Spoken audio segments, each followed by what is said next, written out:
Ayan. Ayan, Kuya Atan, pakitibayan mo. Dasalan mo kung maaari kasi ayoko nang malooban dito uli. Ayan. I can't do this alone. Kailangan ko ang tulong mo, Joyce. Ay, teka lang.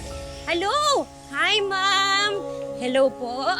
Welcome po to Bloom na Bloom. Meron po ba kayong particular na halaman na hinahanap? Rubber plant sana. Ay, andito, ma'am. Eto po tayo. Dito po yung mga rubber plants natin, ma'am. Meron tayong mga variety dito. Kung may tao talagang kilala ako in and out, maliban kay Darius, si Joyce yun. Alam kong makikilala niya ako. Ito po, pwede din po ito. Rubber plant po ito. Marami kaming variety nito. Ma'am, marami kaming stock. Bro! Ito ko yung kambal, kambal.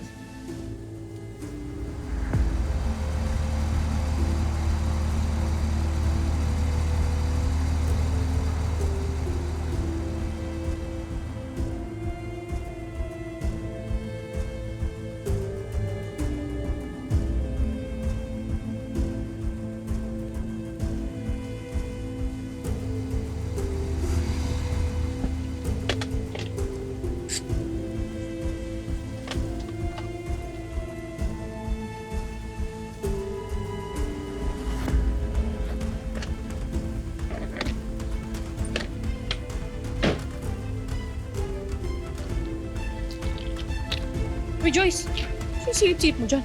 Bro, akala ko ikaw yung tumatawag sa akin sa kabilang kalye. Saan?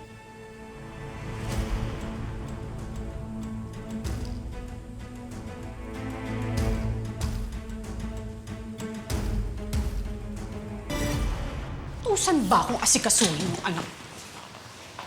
Anak.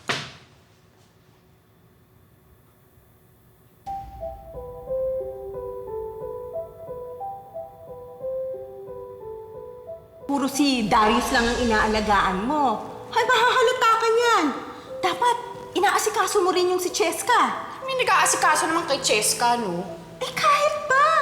Bakit sa tingin mo, ganun klaseng nanay si Lucy? Mahal niya kaya yung batang yon. Kaya dapat ikaw, nagpapakananay ka rin kay Cheska paminsan-minsan. Kundi, sigurado ako mahahalata ka.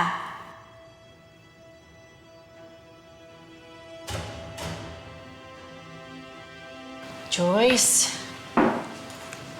pasensya ka na kanina, ha? Nasistress lang ako, kaya napagtaasan kita ng boses. Wala naman yun, bro. Nagtataka lang ako kasi napaka-hands-on mo sa mag-ama mo.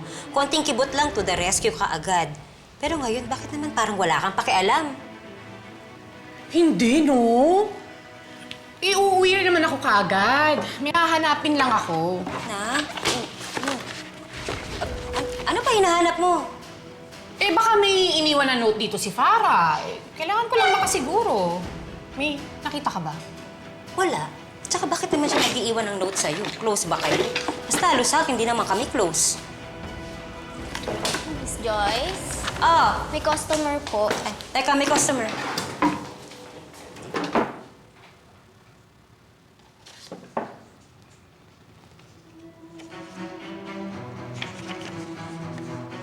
Bro, hindi ko alam kung maniniwala ka. Nagkapalit kami ng katawan ni Farah.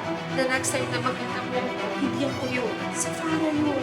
At ako ang totoong Lucy na nasa katawan ni Farah.